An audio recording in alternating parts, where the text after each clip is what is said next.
Welcome back, everybody. That first panel was really thought-provoking. If you're just joining us tonight, you can find a recording of Our Commonalities, Overcoming Challenges Together on our Facebook pages linked in the chat. It was the perfect conversation for us to segue into this next panel titled Invisible to Visible, Cultural Challenges and Breaking Norms.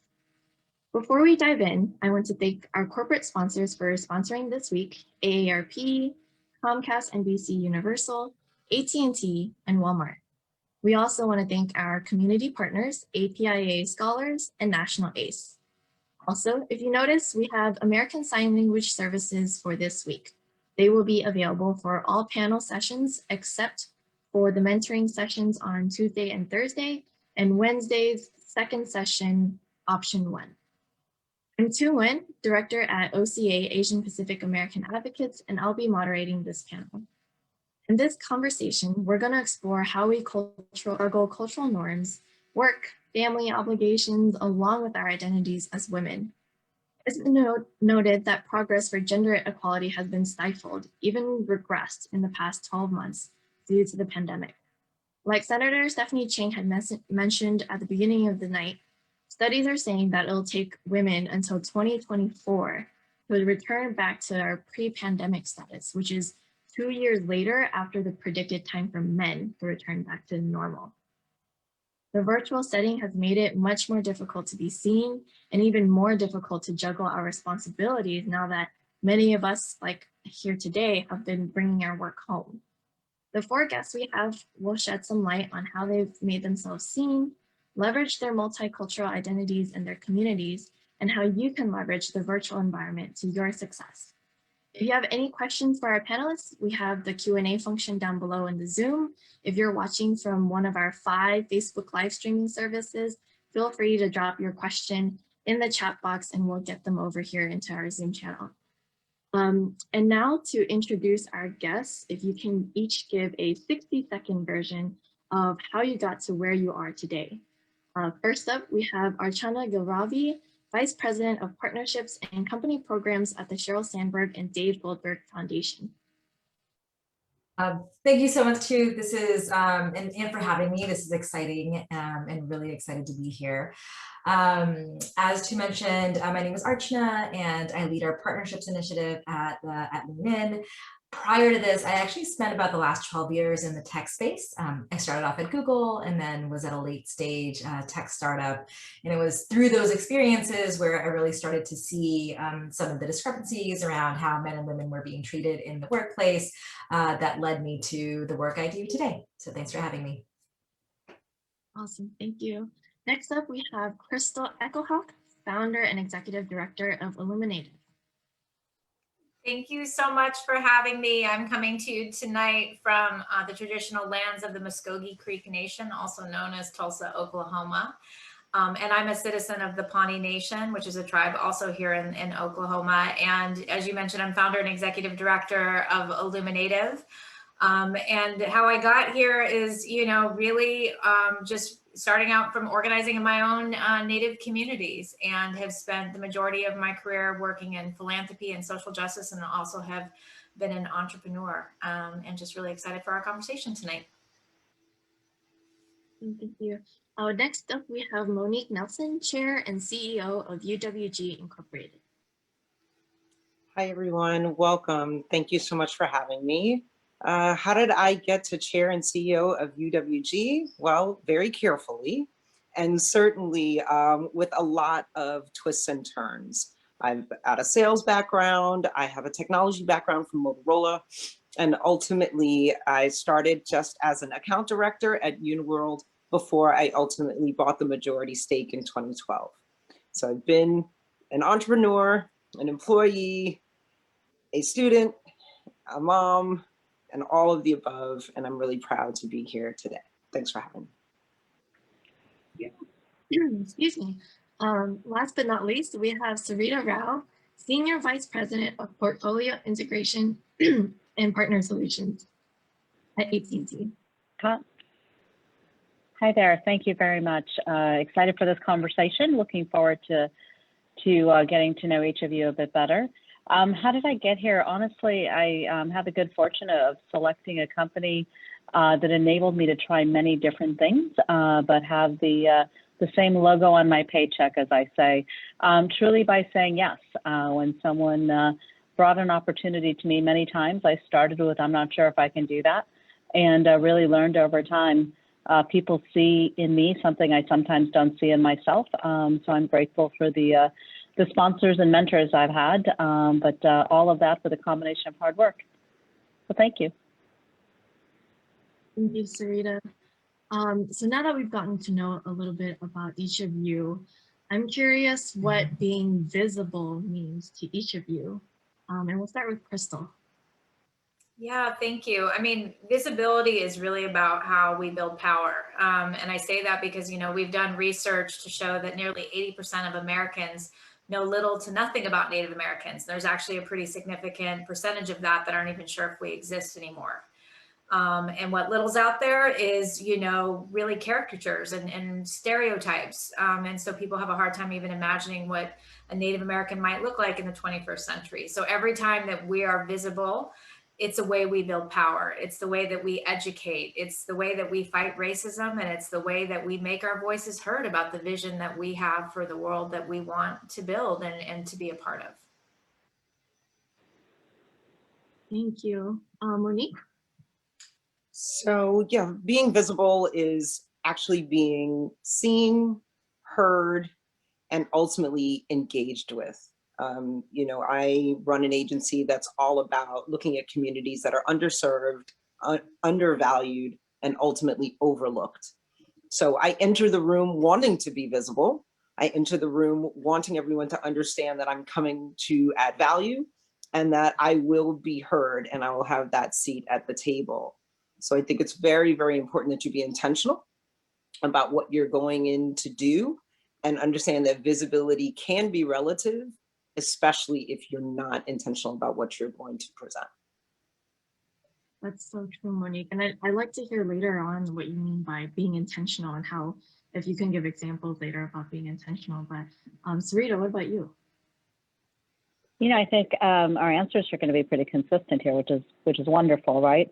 From a business standpoint, being visible is what a company strives for. It means being seen, recognized, paid attention to by your customers, and folks knowing what you stand for, no matter what size the company or the organization. When I think of, I used to head marketing. To me, we call this brand. So it's the same. Right, from an individual point of view, from an individual standpoint, it's your brand. So to me, being visible is being heard, being valued, and having a voice at the table. Thank you. Archana? Yeah, I don't know that I have too much new to add. I would just echo what everyone has said, is that I think there is that old adage that you can't be what you can't see. And I think there is real power in the seeing of many different types of people at different layers of the organization. And so for me, being visible is creating corporate cultures and organizations where all voices are seen and heard across all the different levels at the company. Yeah. And so you talk about all different levels of the company, Archana. All of you here are high achievers. What barriers have you faced, or what barriers do you even continue to face as high achieving women of color, and how do you address them? Archana, we'll start with you. Yeah, so part of my work at Lean In, we partner with McKinsey, who's a global management consultancy, to produce the State of Women in the Workplace every year. We've done this for the last 7 years. And the reason I bring this up is I wanted to start this portion of it just by sharing some because I think that it's really important to understand that the barriers that women and women of color face are systemic.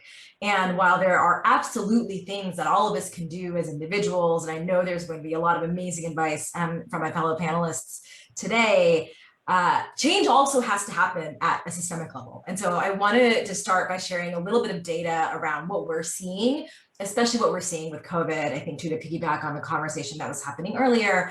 And one of, I think, many solutions that we can all kind of like take back to our organizations. The data is really clear, and it's been clear for the last 7 years, in that women, and in particular women of color, continue to be underrepresented at every step of the corporate ladder. And we actually see this happening at that very early on in a woman's career, at that first step to manager.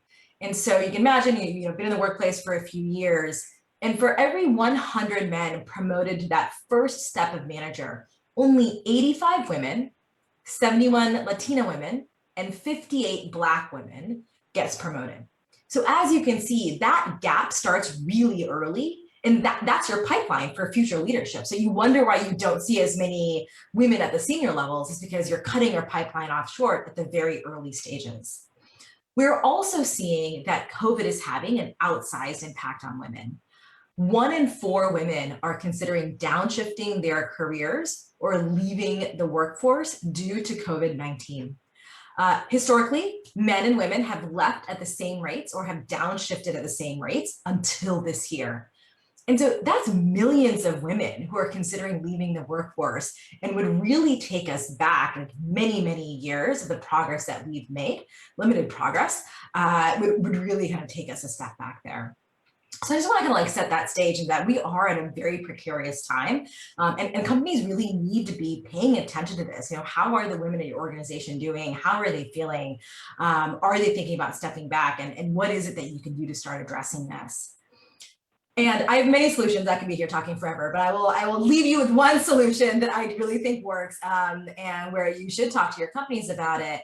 But setting diversity targets for both race and gender, and holding leaders accountable, is one of the most fundamental things that you can do at an organization in order to start changing this.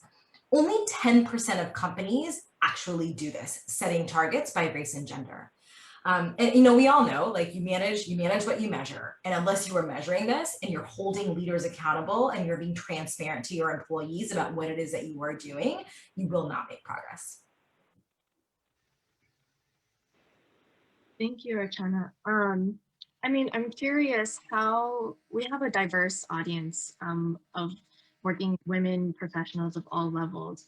How do you hold leaders accountable? Sarita, you're a leader yourself in an SVP level. I think there's many ways to do it, right? It depends on your company size and where you are and so forth, and what declarations are public. I would tell you one of the things we did this year is we're much more public. And when you're public, you're putting it out there. You're not hiding it. You're really building that transparency. So I think that's extremely important. It's also courageous, to be quite honest with you, right? It's not an easy thing to go do. And you need to make sure you're thinking of all of your employees. That you're hiring, it's the diversity, but it's also bringing that right skill set. So I think it's that delicate balance. So, Monique used this word earlier, Archana just used it. It's a combination of being accountable, but being very deliberate. I think you've got to be much more deliberate. It doesn't happen by accident. And I think that's really important thing to do. And I think we all have an individual responsibility there. Who are you going to bring to the table with you? When you get that visibility, when you get that voice at the table, who else do you have? Who can you bring along with you? Whether it be somebody within your company or helping somebody in one of your partner companies, one of your client bases, one of the charities that you might be a member of, who can you bring along with you? And I think that's as important. It really is a communal environment. And if we don't bring ourselves along, I'm not sure who will, right? So there was that whole concept of the old boys club.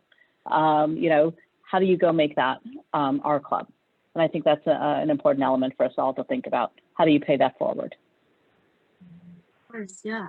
Monique, you kind of talked about something similar, just creating culture and drawing a line in your workplace in terms of these values of inclusion. Can you talk a little bit more about that? Yeah, I think it's important that we have overarching kind of value sets that allow people to do what they need to do. One of the things I talk about often, and it actually got republished today, was I was terrified to tell my team I was pregnant. And, I just thought that could be, what was I going to do? I just became a CEO, and oh, by the way, I'm about to take, 12, 14 weeks away. And, you know, men don't have to think about that. And that wouldn't have been a thought for a male colleague about whether or not they could run a company, have a baby, and keep moving. And I remember just having to get the courage to just say, you know what, I can, I will, and I will create an organization and a culture that will be adaptive to whatever stage not only I am in as a woman, but even my men. They wanted to see their kids too. They wanted paternity leave, right? So just thinking about solving the problem for women kind of solved it for the entire organization. And we continue to look at flexibility, agility, and, you know, people's circumstances, and being really honest about, hey, if you need the 3 to 4 o'clock to go pick up your kid and go to the park and get them a snack, that's okay. Our clients will understand, we will understand, and we are a culture that's going to adapt to that, to allow you to address whatever you need to be the best worker you can. Yeah, thank you. I mean, so there was a lot of talk about being deliberate. And Krista, I know this conversation about barriers that we're continuing to face or that you have faced in the past. You talked about having to work harder to prove ourselves. And this can take a toll. Can you touch upon that? Yeah, definitely. I mean, I think we often deal with a double standard, right? Where we as women, somehow we need to work 10 times harder than everyone else to prove ourselves. No matter, even though our resumes may be long and our degrees and qualifications, it always feels like, you know, coming up, at least in my career, and I'm seeing a lot of head nodding, that we've all faced that, right? That double standard. And we have a tendency to just really run ourselves into the ground because oftentimes we're being moms or caregivers, a variety of their roles that we play outside the workplace. And then we're also just putting in really long hours and sometimes turning backflips, it feels like, just to prove our worth. And I just think it's just suddenly realizing that enough is enough. That's not sustainable. You know, and I think for me, I'm really fortunate that I've gone off to start my own nonprofit, right? And to really be able to be in a place to kind of be intentional about the core values and in the environment in which we work in. And I really, you know, so many of, we're a primarily women-led organization. You know, most of our staff are women, but, you know, I just let them know that there's real consequences to burnout, to the physical things. You know, I think we're just starting to learn right now with the pandemic about what being on Zoom and just the longer hours and less separation from our home into our offices, that we have to be really mindful of that. And it's okay. Honestly, the world won't stop spinning if we have boundaries and say, wait a minute, and to hold our male coworkers, our male leadership or whatever accountable about those double standards about what we're asked to do. And I think so much of this is that we just have to really lean into our power. And that's just not a sort of a catchphrase. I mean, we really have to stand in our power and speak our truth because it's important. We deserve to have those boundaries. Yeah, thank you, Crystal. You mentioned, you know, being in the nonprofit space, how it's predominantly women. But despite that, have you noticed that any barriers that women in the nonprofit sector still face, even though it is predominantly women? You know, I see when you look at the funders who's holding the capital, oftentimes it's still men, right? And so I think that it's sort of looking at that, right, in terms of executive leadership positions within the nonprofit space. You know, and I think overall, just when I think about philanthropy generally, it's got so much work to do in terms of its own diversity. It's still so lacking of having women in color in those executive C-suite positions, the decision makers. And I really think we have to continuously, you know, I know it's not just philanthropy, it's so many other sectors within in business and elsewhere that we have to really be challenging and saying that there's a lot of work to do. And there's no excuse. There's so many qualified women of color out there. There's just no excuse. Yeah, thank you for sharing. I just want to take a moment and see if anyone have had any other stories of, you know, barriers that you continue to face as a leader in a leadership position. Monique, thank you for sharing your story about being afraid to notify folks that you were pregnant, even though you're the CEO. You could technically do what you want, right? Sarita, Archana, or even Crystal? I think in this entire virtual environment, you know, when we have new folks coming into the workforce, younger folks, I think that's a whole new challenge, right, for them, because now they're working, you know, many of them from their parents' home, right? It's not what they envisioned. And I think this is a real opportunity for all of us as leaders to kind of reach out and help those folks, to be able to enable them to be a bit more visible, to encourage them to ask questions, to give them a buddy, right? No matter what size your organization, to help them through the process. But I do think, you know, imagine if this was us, you know, right after college. I had the good fortune of, you know, being able to walk into an office and meet my coworkers and go to lunch with them, even though I think they told me the new person buys lunch the first day. So they don't get those pranks, but, you know, there's something about that bonding. And I think we all owe it. We have to all hold ourselves accountable to go help that next group of folks coming into the workforce today. Very different environment, right? Even the whole recruiting process, so different in this pandemic. I think the one thing I would be remiss not to say as well is that as women, we just need to understand that we don't have to tolerate sexual harassment either. And I think that coming up, you know, I know it was something I had to deal with when I was younger, you know, and you just feel this sense of being scared and all those things. And I think, thank God, the culture is shifting, right? But I think that's the most important thing, is that there needs to be zero tolerance, and there's no excuse. Like, women shouldn't have to tolerate that no matter what. And I just think that's really, really important to say. Thank you. We actually have a couple of questions that are very relevant to this conversation right now. So can you provide some examples of how to be visible in spaces that are not welcoming? I guess as we're all women of color here, we've been in a room full of white men. Yeah, how can anyone give some advice? Well, I'll jump in. I absolutely believe in that. Take that as power. Being the one that kind of stands out, and use that to your advantage. Look at it as, yes, everyone's looking at me, and take that opportunity to voice your concerns, your opinion, and, you know, double down on the difference. Yeah, Monique, I love that. And I think to add to that, I would just say, to the extent that you can find an ally in that room, like, do it. You know, some of my greatest allies have been women of color, and have been white men. And so if you are, you know, sitting at a conference table, and we're sitting in a Zoom, and it's all white men, and you're not able to get a word in edgewise, like, who can help you? Who can amplify you? Who can say, hey, I think Archana has something to say. Like, I'd really like to hear it. Like, there has to be at least one person that you can kind of team up with in that situation to help start to create voice, so that you speaking isn't an anomaly and can become a norm.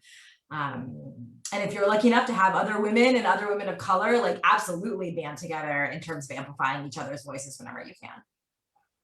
That's really funny, Archana, because I think on Zoom, it's a little easier. It's like passing notes. You can privately message someone, Yeah. hey, can you make space for me? So I wanted to comment there, right? Absolutely. We do something at Lean In where if someone wants to speak, they put a star in the chat.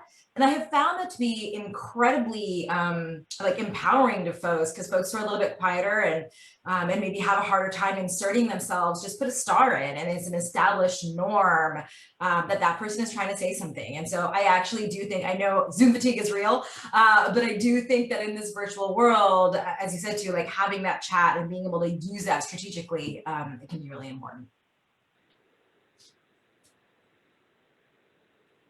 Anyone else for how can you be visible in spaces that are not welcome? Sorry, Krista. I think you have to have the courage and the belief, right, in what you're about to go say. Because unfortunately, there can be an environment where you're not heard. So how do you get a little bit bolder? And if you don't have that ally in the room, then what you have is yourself. So you've got to believe in yourself. And I think that's just something that's fundamentally important. You're there for a reason. You didn't trip into it, right? You're there for a reason. You earned that place. Give yourself the courage and the muster to go do that. Go do your your power pose if that's what's required, right? Whatever's going to get you energized to believe in yourself, I think is really, very important. Crystal, anything to Find a theme song. Right? Have your own internal theme song playing. That's right. I think it's just about courage. It's the courage and just believing and being prepared, right? Being well prepared and believing in what you're saying. And, if you feel unwelcomed in a room like that, all you have to do is just smile right back. And there's such power in just smiling and standing in your power and being prepared. Yes, yes. Actually, so while we're on this topic of, having your own conviction, we just got a question. Do you have any tips on how to balance being assertive with being likable? They said as women move up in the corporate ladder and gain more power, it seems like their likability goes down. What do you have to say to that? It's true. It's such a horrible stereotype, and sometimes I wonder if we bring it upon ourselves. I think you've got to figure out a way on approachability. I try and bring humor into everything. It's something natural for me. That humor, that smile. And I think if we were better at supporting one another, sometimes I think that would help as well. I've always introduced breakfast or lunch with me just to kind of eliminate the barrier. I think sometimes it's just, I don't know them, right? Or you see them from afar, or you're not sure, you only see them on stage. And I think it's important that you have a connection with people to understand sometimes why. The other piece, I know for me, is I transitioned into my leadership position and I was already a part of the organization. So sometimes it's really tough in general. And, I'm sure when you are, at one level and then you get promoted and maybe your crew did not, or folks that you've been working with a long time, and then all of a sudden the dynamic changes, right? And that's hard to manage. It is tough. It can be overcome. But going from a peer to quite possibly someone's supervisor can always, bring a challenge, because you then have to express differently things to someone as a peer than you would as a manager. And those are just, that's just organizational dynamics, and ultimately nothing that communication and understanding can't help.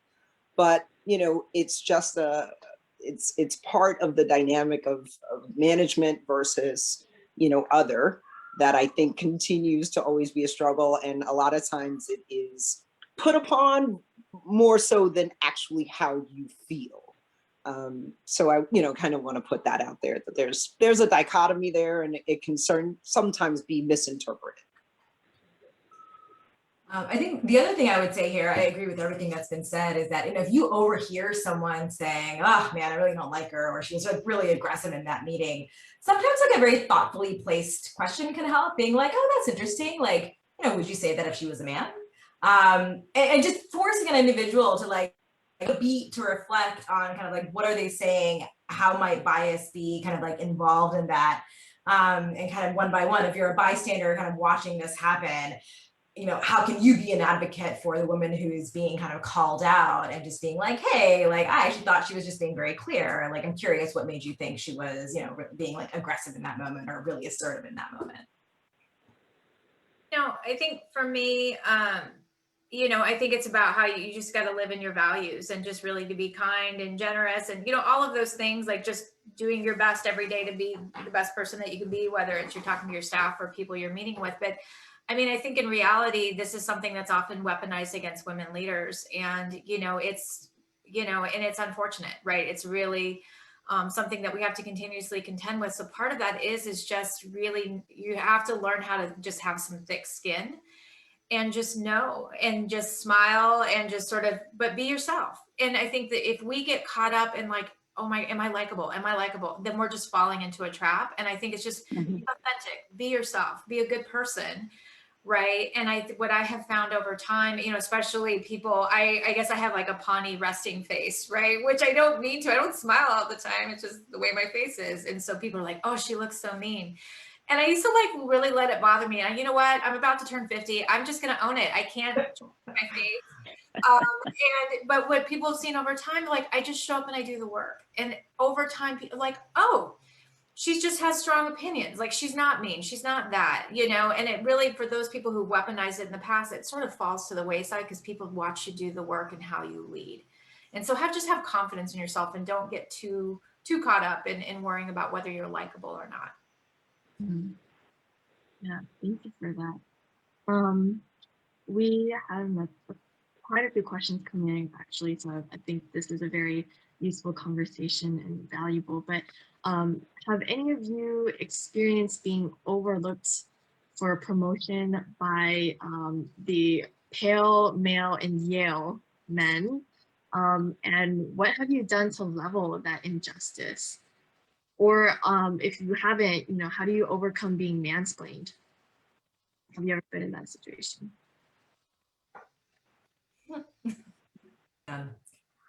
Well, I'll take on the mansplaining. Well, I mean, I'm the worst because ultimately, whenever that starts to happen, I just stop them. I'm not a child. I know exactly what I'm talking about. That was not the question I asked you. And I double down. I'm also, you know, a proponent of if someone's trying to talk over you, you keep talking. Talk louder until they stop. Because again, it's one of those things that just happens and they're expecting you to be quiet. And I think it's really important that you kind of, you know, at that point, I'm not big in fighting, but I think there's a point in time when that means you're not hearing me and I deserve to be heard and I will not be shut down, especially if you're trying to do it in a public manner and disrespecting everything that I have to offer. And I have been there and I am absolutely the one that will just keep talking until you hear me and then we can bring it down. But I would absolutely stop someone, especially if it starts to feel belittling or as if you're being talked down to, and you have the power to stop that.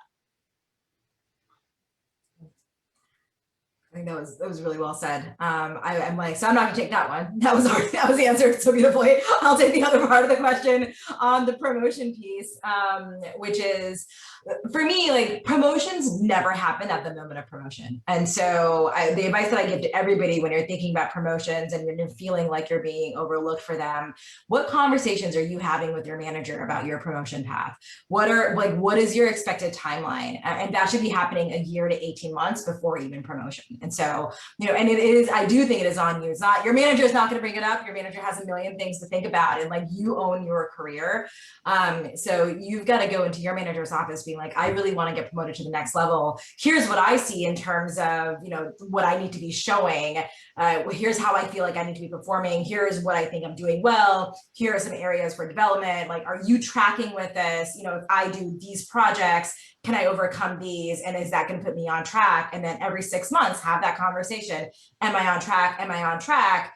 And then your manager needs to be seeding that conversations with people at her level in terms of, okay, you know, Archana's really wanting to go for promotion. I think she's on track. You know, what do you need to see as peers? Because it's very rarely just your manager. It's very rarely just up to your manager. And so for me, I think promotion is very much a strategy, and it's a strategy that men play very, very well. And men on day one start asking about when they're going to get promoted to the next level. And so it's not often well received. And I've definitely gotten feedback being like, Archana, everyone knows that you want to get promoted to the next level. I'm like, good, everyone should know. And that if that does not happen, there's like a risk of losing me. And so, but it was said to me very negatively. But I fundamentally believe that unless you are pushing for it, no one else is going to be pushing on your behalf. Yeah, I wanted to pose, you know, a similar question to Crystal, because I know in the nonprofit sector, the idea of working in nonprofit, sometimes young folks, interns come to me saying, oh, so does that mean like I typically get paid less? And is that what I should be expecting? So have you negotiated your pay, or you run Illuminative too? Should people be negotiating your pay and accepting, or just accepting what the boss offers you? No, I think you absolutely need to negotiate it. And I laugh, my first time I was offered an executive director position, I didn't negotiate. I was like, okay. And then afterwards, the board chair was like, what's wrong with you? That was the starting offer. And he was like making fun of me, right? Like, you gotta like ask for what you're worth. And I was like, at the time, I was like, oh, I didn't realize, and I think more and more, we always have to just really, do your research, look at salary surveys. I mean, those are the things. And I think traditionally in the nonprofit sector, it used to be like you're taking an oath of poverty to do the good work. And that is a culture that's really starting to shift. Right. And so really understanding what does the salary range in your area look like for this type of position? Do your research, come in kind of doing that. And, it is tricky because nonprofits have to raise money from funders. There's a whole ridiculous dynamic with that. So it's not like corporate world, right? Business world. But I really, I think it's really important to just really then, if you can't get what you think you're worth and based on the research, then to negotiate that plan, what would it look like, before I could, get to that point? Is there performance goals I could hit? To kind of lay out a plan and, and then really decide still, if they're not able to meet your number where you want to be at, is that the right place for you to be?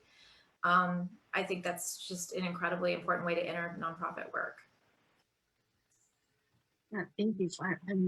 I'm sure the cultural shift, even us, I'm sad to say, but also happy to say that we are finally paying interns a stipend that is minimum wage in DC starting this year. And so it's a little over twice the stipend that we used to pay. And so the cultural shift, is definitely still happening for sure. So I think this is actually a good segue. We've been talking a lot about how you've been making your voice heard in negotiations and things like that. In the digital environment, when things are happening via email and Zoom, what are strategies that women can use to ensure that their voices are being included and heard? We're not in a physical office space anymore to physically see that people are gathering without you, that you're being left out. Can you give any advice on that? And start.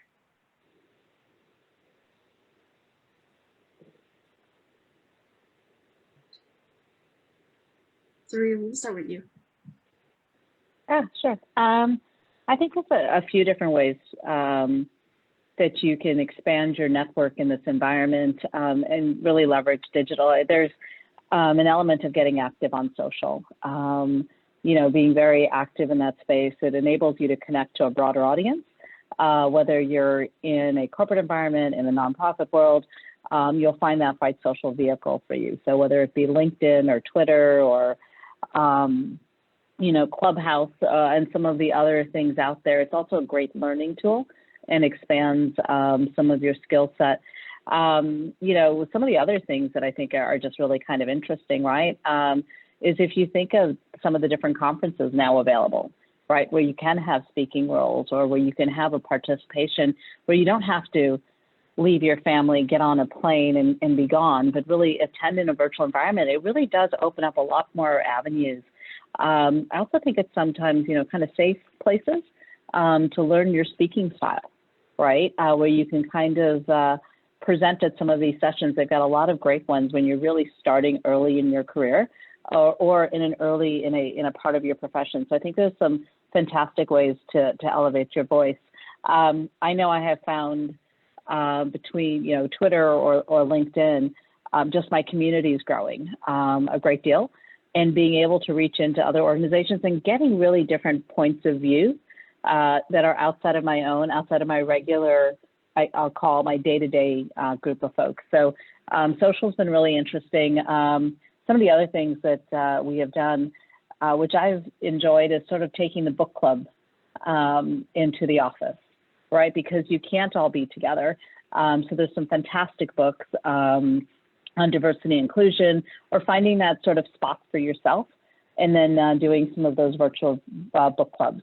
We all, for those of us that would commute into the office, we kind of saved our commuting time.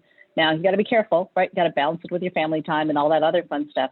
But there's an opportunity there. And those are some of the different ways that we've been doing some of the networking. And then, we have found the fun ways too. Even with Zoom fatigue, somehow that virtual glass of wine seems to help me get through Zoom fatigue at all. So that's been a nice way to expand connecting with the team. And we've been working very deliberately to find different small social events. I've got a team in 26 different countries. We did a 5:30 a.m. cheese tasting. It was a great way to network with the team for folks that were in both Europe and Asia. It was an odd time for me, but it worked great for the team, and they loved it because I was meeting them on their time. They're so used to those of us in the U.S. expecting folks to meet us on our time. But there's just so many different ideas. I honestly think there's so many different things that you can do to expand your network in this world. It really is limitless with the technology and the way it is today. Yeah, you mentioned the idea of finding your community on Twitter and LinkedIn, and I want to give this question to Crystal because as an organizer, we've had to organize on digital communities as well. Have you found it easier, harder? Has it been anything beneficial to the Native American community as well? Because like you said earlier on, the Native American community hasn't been visible. Yeah, I think we've turned 2020 and from, a crisis after crisis, horror after horror into crisis-tunities, I guess. And it's like really looking at it. And I think, we grew 396% across all our digital platforms last year. So I think it's just, really about, getting out there, really networking and messaging. That was just great advice that we just got, and really finding like-minded people working on, issues that you care about or, all of those types of things, and really networking across and really having a strong message and a strong brand. All of those things has just, we just exploded, right? And so it's really given us an opportunity. I think there's been more of a captive audience for a time. I think it's getting interesting. People are sort of getting burned out virtually for sure. But, we really tried to use as much of it as we could as an opportunity to just reach new audiences while people were more active on their technology. Thank you. Monique or Chana, do you have any other strategies women can use to be heard and seen in the virtual environment? Yeah, I just want to piggyback on something Sarita said, which was around kind of bringing the book club to the office. At Lean In, we have something called Lean In Circles. It's a global program, free to join, anybody can join it. And it's a really thoughtful way of being able to expand your network, whether it's within your company or within your community. But it's like formalizing the book club, but using that space to talk about career. So you meet once a month. We have a ton of resources available on the website, and I'll put that in the chat.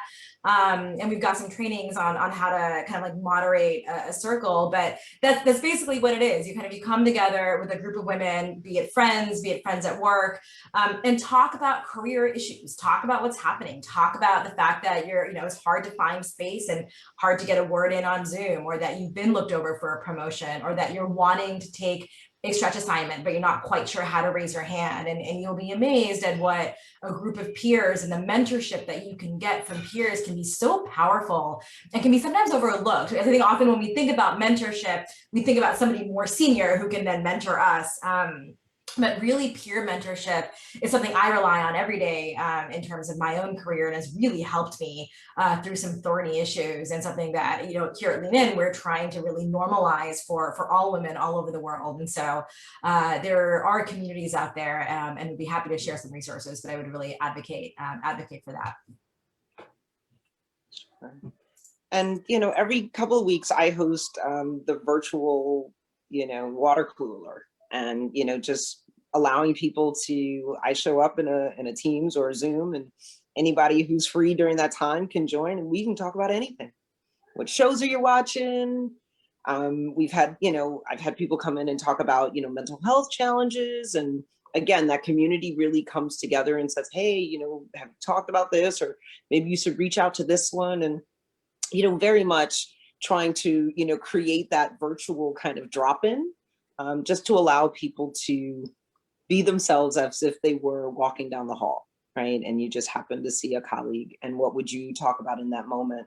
No agenda, just time and space and opportunity. And every couple of weeks, it's, you know, it's a nice thing. It's, for me, it's such a wonderful treat because I never know who's going to drop it. You know, Monique, we have a new CEO after a number of years, and we're a pretty large company, right? We have a couple 100,000 employees, and John does the same thing. It's fantastic. He calls it a water cooler, and it's just so organic, and it's lovely. And now, you know, we'll digitize a little bit so you can kind of vote up what you want to talk about the most. But it's nice because it takes that you know, that distance, no matter, you know, what that distance is, whether it be size or physical distance, it makes it all a little bit closer. That's awesome. I mean, I know before we started the panel, some of us were talking about redecorating the office and rethinking the way we work in an office. And I was wondering, you know, the same how we said earlier, it's nice on Zoom where we can use the chat to make space for yourself. Have any of you gotten some kind of benefit out of working in the virtual environment that you think you want to carry, like post COVID-19 pandemic? I think for me, I just, you know, changed assignments in the middle of the pandemic. So for me to go visit, you know, a global team would have taken me months. In this environment, it took me days, which was fantastic. Meeting family has been great. When we've met with clients and we've done things like virtual cooking sessions, right? We can't go to dinner. So we'll bring in a chef and we'll do this cooking thing where we send groceries out. When do you get to meet their children, right? Or be in their home, whether it be your coworkers or somebody you work for. So I think there are some wonderful elements that we've been forced to kind of humanize ourselves a little bit. I think there is something very charming and very nice about that, that I hope we continue. And I hope we continue to allow folks to have the freedom of their dogs barking in the background and their kids, you know what I mean? It shouldn't be seen like, you know, Monique, your story was so touching. You need to go pick up your child at 3 o'clock. That's okay. And I think that's something I hope that we continue to, you know, support each other in. Thank you. So yeah, I mean, for sure. I know Crystal graciously took a meeting with me on a Sunday and was like, oh, I'm so sorry I'm gonna be late. I have someone visiting me all of a sudden, but yeah, that's totally normal. And it's totally, you know, first of all, it's not normal to be taking a work meeting on a Sunday. I think that's something the pandemic has brought, but really appreciate, you know, the transparency. And I feel like we've all gotten really close to each other, even though we've only met virtually. I mean, segueing into more personal topics, how have you all as leaders been managing your mental and emotional health? Do you maintain balance? If so, how? If not, I mean, that's okay, right? Is it? I mean, I'll say it, you know, I think in 2020, I didn't at all. You know, and part of it is as an organization, a lot of what we do is rapid response communications and narrative and cultural stuff. So it's really being in the moment. And I mean, it felt like a bomb was going off every 5 minutes, every single day, right? Whether it was COVID and then everything around George Floyd. And there was just so many things, right? The election. I mean, so many things that we were involved in, and just, I don't think I did. And then it was like the wake up call, right? When I just hit the wall, you know, and I had a close relative pass away, the grief, you know, going so hard, so fast, all of those things. It was just really the wake up call where I got really sick for like 3 weeks. And I think it was the aha moment of also realizing that, you know, as a leader, I'm setting the tone for the rest of my team.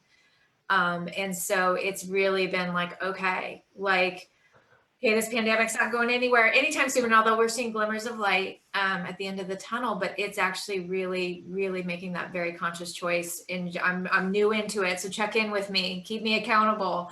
But really about signing off, you know, my email, everything by 7 o'clock, really limiting my work on weekends unless I have to, you know, and trying to exercise and eat better and finding times to just get off of technology and connect with my daughter and my family and my friends.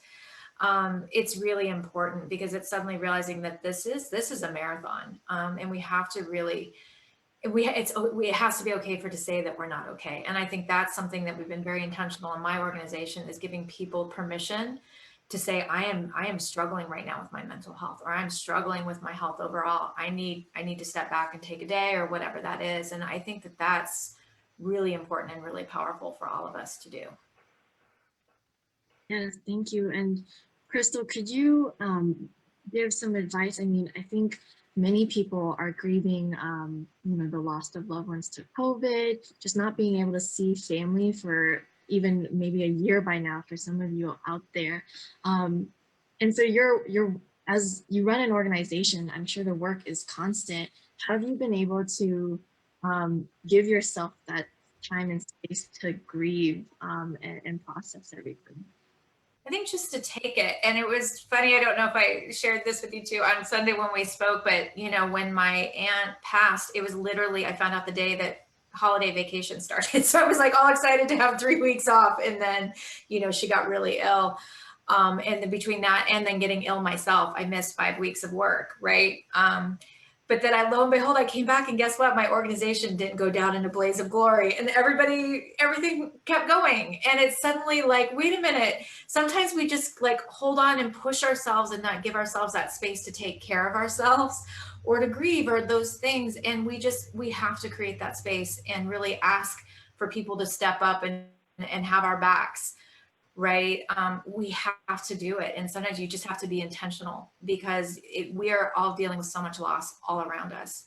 And we have to take that space. And for many of us culturally, maybe we don't have access to the ways that we process and mourn and all of that. So you just have to find those ways to take care, but you have to create the space and step back for sure. Monique, you shared something that I really liked about writing things down and not being afraid to read your thoughts. Can you share more about that and anything else you had to share? Yeah, I do an exercise every day called a daily design. And it's really me waking up in the morning and being intentional about my day, writing down, you know, what I hope to achieve and ultimately how I want to feel. And I think it's just so important to write it down, read it, and be thoughtful about whether or not, you know, I did everything on the list or not. But it does really set the tone for the day. And I think that's just critical. I think for me, if I write it, read it, and say it, it's done.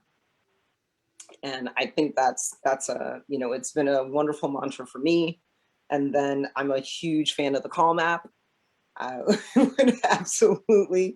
They have the short ones, they have the long ones, but I think it's just important that you give your mind a rest because we're not getting that transition, that missing commute, whether, you know, I don't miss my commute, but I miss my commute, right? That was my time that now someone else can infringe upon, right? So there are times when I will just get in my car and drive around and give myself that space and listen to a podcast and, you know, do that moment that I used to have on a regular basis. So I want to, you know, give everyone the chance to mourn the life we used to know.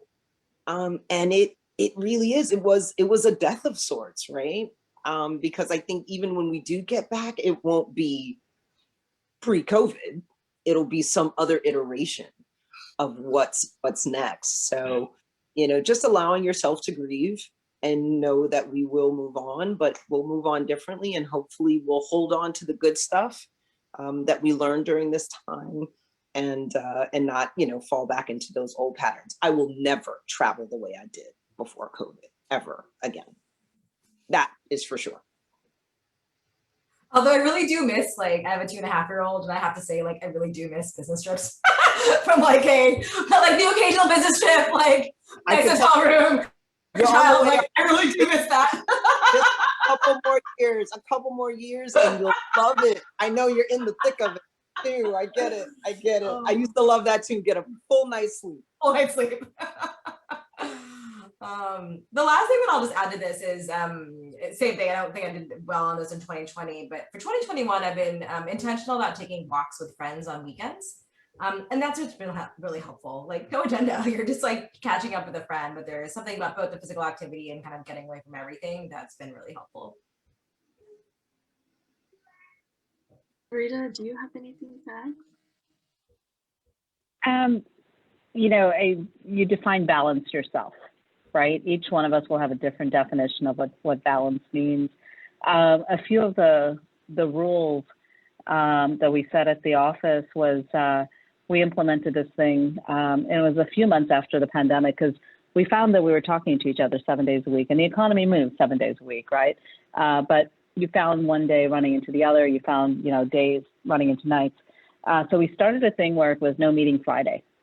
And that has done really well. It gave people sort of that mental break, the transition time, the time to catch up on those emails, because now with, back-to-back Zoom meetings, right? You never get time to go from one place to the other. They truly are back-to-back. So you find it's been hours since you've left, wherever your desk is now, right? So there's that element of it. And then one of the things I've been really adamant about is trying really hard not to send emails on weekends and nights, right? So not releasing those, because as much as you might not need that response to Monday, you have potentially just interrupted someone's weekend because that message came through, right? We all, as an AT&T leader, I'm grateful that we all walk around with these smartphones all the time, but there's the negative side of them, right? We always walk along with these things. So we have our emails on. So we're really trying to be very intentional about not sending those emails on the weekend, just to give people that little bit of a break. And I've had mothers on my team, and fathers. I mean, I've had a father who's been, working in his car because his, the 4 kids under 8 were all awake during certain hours and certain meetings, and he had to just go do that. And we tried to find different ways to help folks balance. So I've been really focused on how do you help your team bring balance in, and kind of work through those elements. But I think awareness is probably, one of the first steps to know that you have a problem, and then go make that deliberate effort to adjust it. And I agree with you on the Calm app. The Calm app is fantastic. I would never have done the Calm app pre-pandemic. I would have just been like, oh, that just feels weird. And it's been, things like that. This whole concept of mindfulness, you're talking to someone who would never have used that word. It's like one of my favorite, I am finding myself doling out mindfulness advice to people. So hopefully that sticks. That's awesome. Thank you, Sarita. My teammates are messaging me now. Let's do no meeting Fridays. That is a great idea. But thank I'm here for you. Yeah. Yeah. So, we've talked a lot about Suanne. Yes, Suanne from Kapal agrees. Great idea. I think we've talked a lot about, community, digital community, in-person community, and there was mention before about sponsors and mentors. I'm curious if any of you, maybe we can start with Crystal, if you've had a sponsor or mentor that's really stood out to you, and how has that been building that relationship, and how would you build up now a sponsor or mentor relationship in a digital environment? It's so important, and it's important every step of your journey throughout your career. And I call it my kitchen cabinet. It was actually one of the best pieces of advice I got early on in my career, especially as I started stepping in more into leadership roles, was form your kitchen cabinet, and that can be a variety of different mentors, right? Of people, depending if it's in finance, right? Or if it's around how you manage staff or particular issue areas, right? It's actually having kind of a number of different people that you can really call and that are safe, right, that aren't within your organization or business. I think it's always really important to kind of have that safe space to talk to people outside of it. And it's so invaluable, right? And I think a lot of people really appreciate, especially as they get a little bit older and further in the career, they appreciate being asked, for advice. I think that's really nice. And I think it's just, it's really building your relationship and rapport, and it's just being proactive. It doesn't matter in digital space or whatever. I mean, you just have to be really proactive about reaching out to that person, seeking them out, explaining, why you would love for them to just, you're not asking for to meet with them every single day, right? But somebody that you might be able to call on for advice. And I think it's about reciprocity though, right? And I think people that appreciate that, if you're just, what in little ways can you acknowledge how their advice is helpful? And that doesn't mean you have to give them gifts or pay them, right? But it's just really being respectful also of their time. And I think it's really, really important. Some of the best advice I ever received in my career was doing that. And I still have many mentors that I lean on a lot.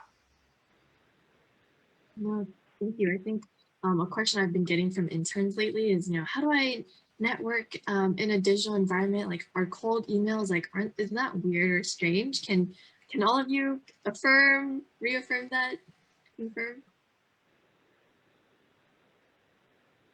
I don't think it's weird. I mean, I think it's always nice to have, right, a warm handshake. But, I think it's not weird, right? If you don't give it a chance, right, you're just never going to know. So you got to put that effort. Just, make that a compelling note. It's like the person who messages you on LinkedIn, hi, I'd love to be part of your network. Okay. How can you make yourself stand out from all the other notes that somebody gets? Assume whoever you're trying to connect with is getting multiple notes. So how do you stand out? Yeah, I would say that I think your best chances of success, I think, from mentors and sponsors who have more experience than you are probably ones that have been in your life in some way, shape, or form, whether it's through like a warm introduction, or whether maybe it's someone who's managed you before, or if you're an intern, someone you're interning with and really building that relationship. I think that might be more successful. I think cold emails are great and I think can really work, but usually they feel more specific to a specific ask versus a longer term relationship that you're trying to build. And then I will continue to beat my drum on that. I think peer mentorship is really amazing and highly undervalued and should be equally thought about in terms of support for your career. And I would also encourage, any young person to become the mentor, to do reverse mentorship. I'm finding that I get so much joy, talking to high school students. And, I just think they're awesome. And I want to see how their brains tick and what's different from when I was their age, and ultimately what's the same. And there's a lot on both sides. And I think that's really important, at least for me, to kind of understand where things are and where they're going, and ultimately that I don't know everything and life is moving right underneath me. And I think that's also important to make sure that you are, doing that reciprocation that that Crystal's talking about in a unique way that can help you grow as well. And the joy comes from both sides. Folks are saying some have not heard of reverse mentorship, so I do like that term too. So kind of to end on some uplifting notes, how have you leveraged your culture and uniqueness? We talk a lot about being invisible and trying to be visible, but like Monique, Sarita, Archana, and Crystal, all of you earlier said, lean into your uniqueness. Like, it's okay if you're the one that looks different visibly in the room. How have you leveraged that to aid your success? Crystal? Well, if you're I think it was just the aha moment that I can be my authentic self and I don't need to look like whatever. And I used to, back in the day, used to work for a professional golfer, and that's a very white male dominated world that you're supposed to look a certain way. And I think I just suddenly realized, like, you know what, I can wear big earrings and I can just be my authentic self. And it was so liberating to not feel like I had to do something. But at the same time, if you know, people are like, well, why are you wearing beads and feathers, right? I don't have to be what you want me to be either. I'm going to be me. And that can look like a lot of different things. But I think when you show up as your true authentic self, that's what you should leverage. Instead of thinking about, well, I'm going to leverage my culture or my, you know, it's just be yourself. And when you find your voice and you find your confidence, right? And you really think about that in your community. I just think that when you kind of really begin to have your shoulders back and you really believe in what you're saying, the work that you're doing, no matter what that is, to me, you know, that's where you really start to leverage and stand out. And I think that's really, really important in a world that people are always telling us what we should look like and how we should be. And it's just be yourself. Sarita? You know, it's kind of nice when you're the only female. You don't have to introduce yourself every time you say a sentence. It just, you know, there's a benefit there sometimes, right? You know, honestly, I agree with Crystal. I think you have to embrace who you are. It is far harder work to pretend to be someone you're not. So, you know, take that confidence, put the energy towards whatever that business outcome or problem you're trying to solve for. And just be yourself. Again, you don't have to pretend to be somebody else. It's more work that way. And surround yourself, right? With, you know, diversity is not just a physical characteristic. It's not being male or female. It's also this concept of diversity in thought. So if you surround yourself with diversity in thought, I think you'll be able to bring much more to a conversation as well. Archana, Monique? I think I agree with everything that's been said in terms of kind of like finding your own voice and showing up as to what makes sense for you in that moment. And also don't be scared to flex. You know, I think there are times where you can be like a little bit louder and take up more space in order to make a point. And there are times where you can kind of be quieter and take a more listening role. Like there's like no one way to be yourself either. So I think like embracing the range, to feel like sometimes you can get typecast. Like I tend to kind of be a little bit louder, I talk with my hands is why it's going all over the place, but I don't have to always be that, and that's my own choice. And so I think that there is also kind of embracing a range and having that be okay too is something that I've learned over the years as well. Yeah, I agree with all of my esteemed panelists here. I think it's just important that you understand that your presence is a gift, right? And you're a gift in that moment, and think of it that way. And you have value. You have something to say, and you have an expertise. Again, I think someone said it earlier, you're not in that room by accident, right? So if you're there, believe that you're there for a reason, and just take your shot, right? No one ever got big being small.